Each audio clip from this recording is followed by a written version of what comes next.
เห็นร้ายอยู่เขาจะบ่ฮู้ว่ามันได้เงินบ่อันพวกไร้สื่อนี่นะนี่เท่านั้นใช่นี่อันเป็นกระเป๋าเลยจับกระป๋องเจ้ากระป๋องเบิดนี้ได้ไล่ไปได้น้ำเจ้าเนี่ยเด้อว่าขายได้ไล่ไปได้เนี่ยขายสำนีได้ไล่ไปได้ได้บนล้านหนึ่งแสนตื้อวะบ่นี่เจ้าคือบ่เก็บฉันหัวหน้าเจ้าเป็นหัวหน้าวะเจ้าฮะบ่วะมีบุญว่าจังเก็บได้หรือว่าย่ำได้ก็มีลายอยู่นี่นะ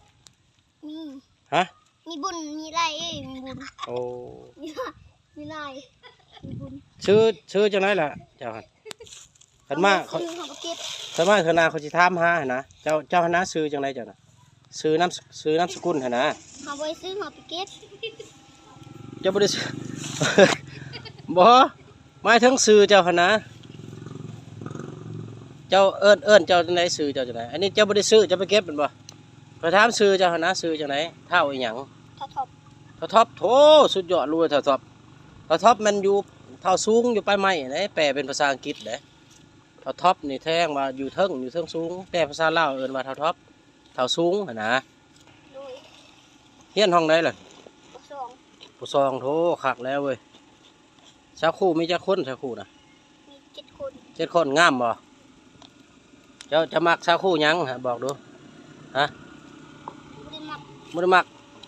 นี่แฟนแล้วบ่ฮะตั้งใจเฮียนเด้อเฮียนเก่งๆเด้อทำหูเด้อไปเด้ออันนี้ซื้อยังล่ะเจ้าฮะตะวันเจ้าเด้ตาน้อยหงไหวมีแต่ตากับตาเว้ยลายเถอะเว้ย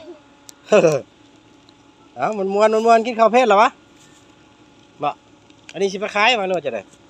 ไม่ได้ขายเอาไปดึกเอาไปเห็นยังเอาไปดึกไม่ยังว่าดึกดึกปองโอปแกงเห็นวะโอ้มีกีฬาแข่งกระป๋องเอาของกันนี่วะขอให้ชนะเด้อบายไปดึกไปนี่ดึกไป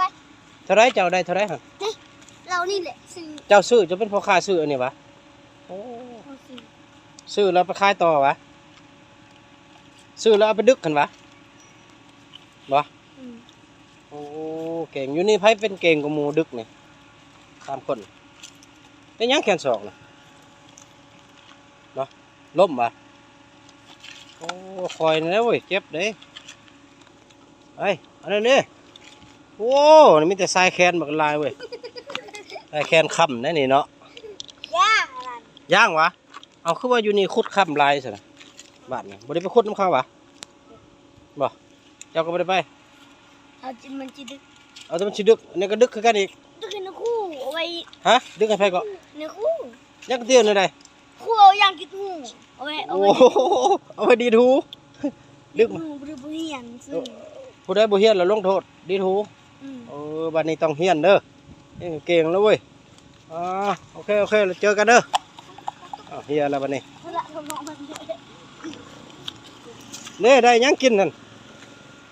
ฮะโอ้ปันกันกินตีเว้ยคือว่าวันนี้เงินหลายเลยซื้อแต่ขนมนี่เนาะซุปพอดอันนี้นะฮะซุปพอดขนมพอดขนมพอดได้กินยังเสียวอันน่ะฮะน้ำเลี้ยงโอ้คักเอาตั้งใจเฮียนเด้อ